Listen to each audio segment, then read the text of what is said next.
So there's another RPG community brouhaha over Harmonyginger and Braunstein games. And it's got to the point where I thought I would comment on it because it's beyond ridiculous. Apparently, the guy who used Braunstein games years ago, or ran Braunstein games years ago, or somebody related to him, I'm not even sure which, is teeing off on a YouTuber named Harmonyginger who runs a Braunstein style game, or has run one, and has posted videos about it. And now lawyers are getting involved, and there's threats of lawsuits apparently, and just all kinds of controversy.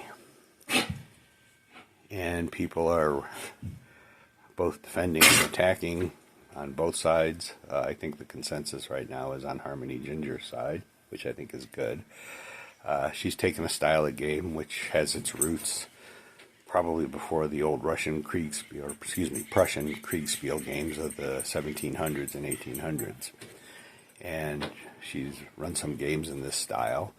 And somebody who thinks they have the intellectual property rights to the concept of a Braunstein game and the name Braunstein is upset.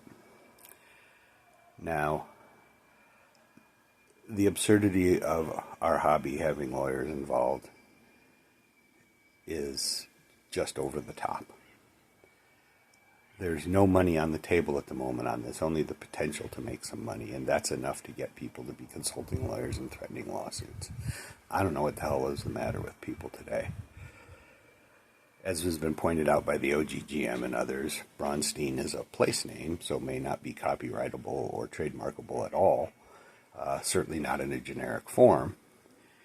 And I'm not an attorney, though, so, I don't know. But the idea that you would want to is absurd. Back in the day when Avalon Hill was just starting out in the gaming business, one of the first things they did is they took the concept of a hexagon map grid and put it in the public domain.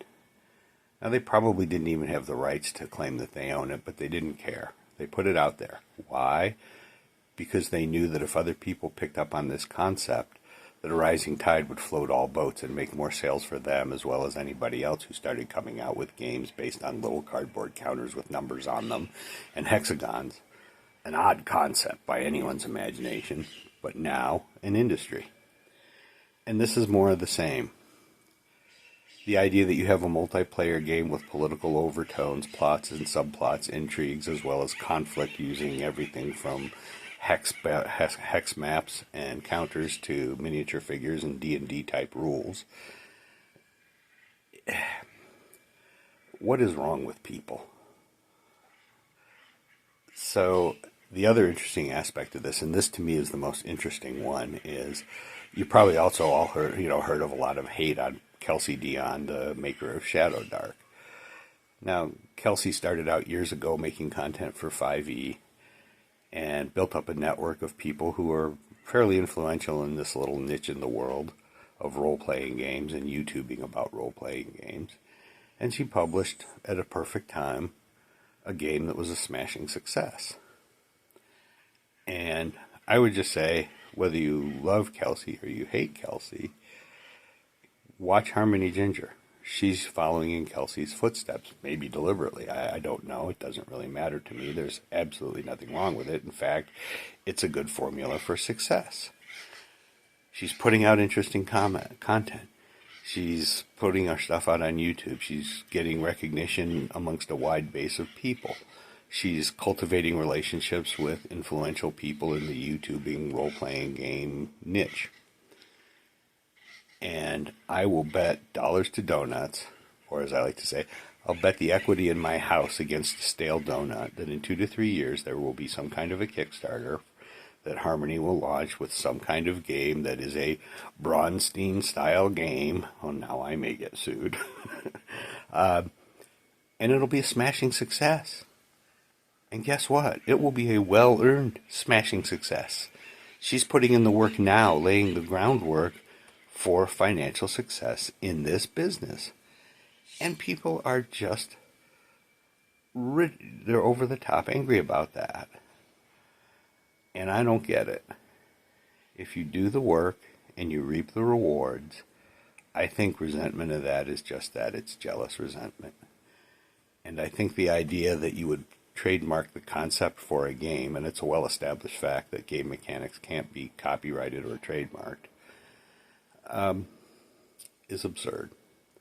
Anyway, the real problem here is that this kind of controversy is ruining our hobby. It's really putting a hurt into things. It's going to stifle innovation, and it's going to cause future issues. If the guy who thinks he owns the Braunstein intellectual property rights, whatever those actually may be, is upset, put out your own product. Make a better product. Compete in the marketplace. That's how Monopoly ended up dominating board games. They just made a great product and marketed it well. This guy should do the same and stop threatening her with lawyers and trademark infringement and I don't know what all else. So anyway, I thought I would weigh in on that.